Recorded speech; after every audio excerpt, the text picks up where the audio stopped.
Asamna is wa fascinating chrono. Umia dena ne ya wo kama J wa mia twane nan no. Enya mi ntwane nan no. Dache enkofo ba beka se wo ye irresponsible wantimi amora akwada no. Enna Asante Kotoko ekopie mu wo the Accra Sports Stadium. Asante Kotoko elusu game no by go to nil. Akuma FM 87.9 Kumasi. I know the Kotoko supporters and their hands show more a hard pa, but do an accumulation of the away games as Seydou Zebor or and what tactically on yadi. Seydou Zebor, omo appointed and they should come and tell us a Juma Papa be away or who's why. If I know you man, why and Nanette saying he's not a good coach. That is the fact. That coach who could not draw with Kadiogo after Kotoko had won their first leg in the CAF Champions League away. Coach Nebano went to me unsecure draw crowd Kumase for Asante Kotoko. No. Akuma FM 87.9 Kumasi. But I'm telling you the reason Seydou Zebor that's okay, let's check. Masokredu about 3 games. And an amposa pamno. 3 games. Nana amposa who said 3 games. Masokredu woman time enye yam pamno. This is a coach all record of Ghana having won the Ghana Premier League for Asante Kotoko. Wajili for Asante Kotoko. Why assistant coach Adiama the Black Stars? Top competitions, AFCON World Cup and all of that. Masokredu, but after playing 3 games, 1, 2, 3, he was sacked. Nani amposa identifies omwano opamno. Akuma FM 87.9 Kumasi. Santa nana nese Seydou Zebor. Omo pe lorry fare bi man no ope VIP ko Burkina Faso kunukuru. Onya de. Tell me Kotoko system of play. Kotoko boss dey. Etinam se mfanra ball no kwa no we Kotoko supporter dey ya. Minim pasa ya. Especially this House of Folk team without a coach. This is it. House of Folk Asha Kotoko without a coach. Almost some coach in Mabonibi. And House of Folk played the game without a coach and defeated Kotoko. House of Kotoko 1-0. Now House of Press Kotoko. Akuma FM 87.9 Kumasi. Was Kotoko 1-0. No press Asante Kotoko. Probing for more goods. If House of Folk had been clinical and said, Omuye Kotoko. Nanse me catch remo. Moi de dia debia to mo so. And ma dia tum. Ai no obi tan obi. Na refis. Na nane amposa betu ayi cat. Say Kotoko Liga obetu no.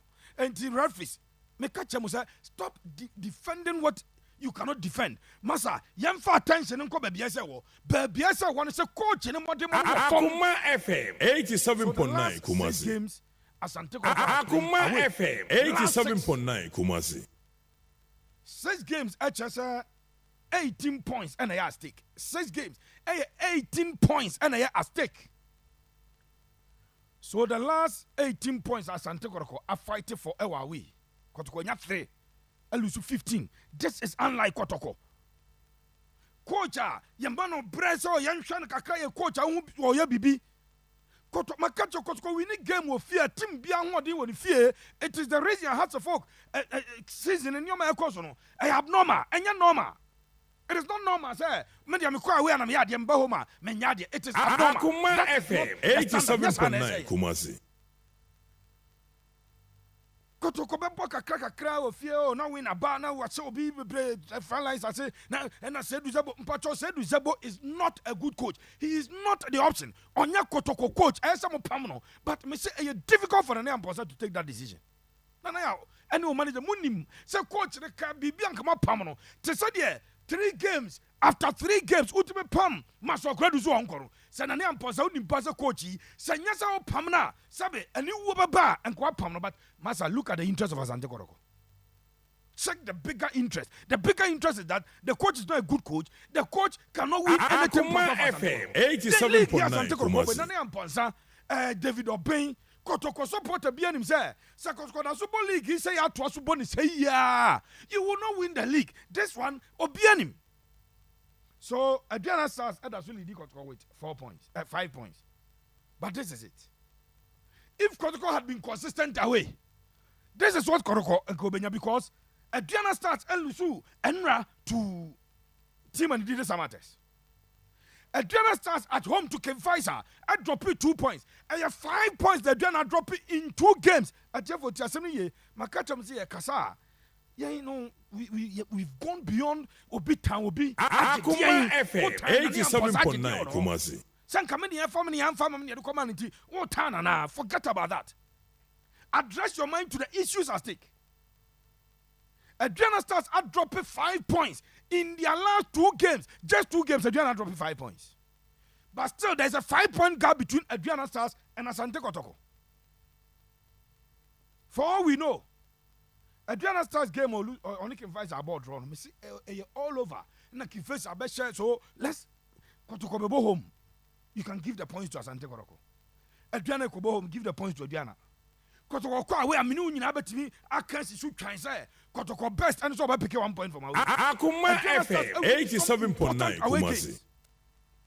But be that as it may, what the young fellow said Adriana kwa we kra on to me winnie. Adriana baka ko draw. Obesa ba home ba winnie na Kotoko so ba home winnie. No kwa we no akobo draw na lose. Anya sa. Obeda sa na wagi league. Ko Seydou Zebor mo de mo nye. Na no kra de bibia me yeman simi bibia ho say Asante Kotoko enra about 2 players a game no mu husu kakra. Left back Osebozu. No okay. Yem fans are okay.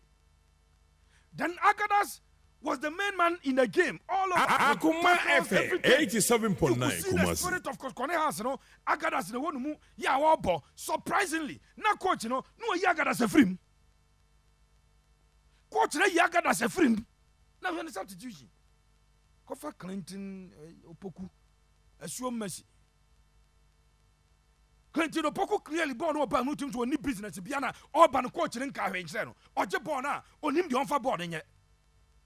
Has a foreign promo no mu channel. Na fouls be by yes, has a for edge to branch channel, and be a channel, and be a channel. Of course, we saw that. But clearly, coach Seydou Zebor, BN says Seydou Zebor Modemono. Akuma FM 87.9 Kumasi. Because Seydou Zebor was appointed by Nane Amponsa. Etiwa beka Seydou Zebor as a chesa Tanane Amponsa, yam found Mumford for some Tanane Amponsa. But I'm telling you, sir, Kotoko coach in Yadia, the Modebo form. A dear standard and 9% in the management. So after 3 games of a pump, Maso Credua say Seydou Zebor or that's what you're doing. Obi can't Seydou Zebor by individual players' performance. I drop it. Asante Kotoko individual players. Me who players Seydou Zebor improve no. I just forget about joining Facebook. Akuma FM 87.9 Kumasi. And I yet a brown. Okowa for a message in a tour. Audio call. Akuma 87.9 FM. Kotoko Eko wini over Kadiogo Ewo Beni. Na Kotoko Abakumasi Babayara. Seydou Zebor end to me. There is an enterprise to as it were exonerate him and put everything on referees and a referees. Referees. Debia. And no, I saw it. Akuma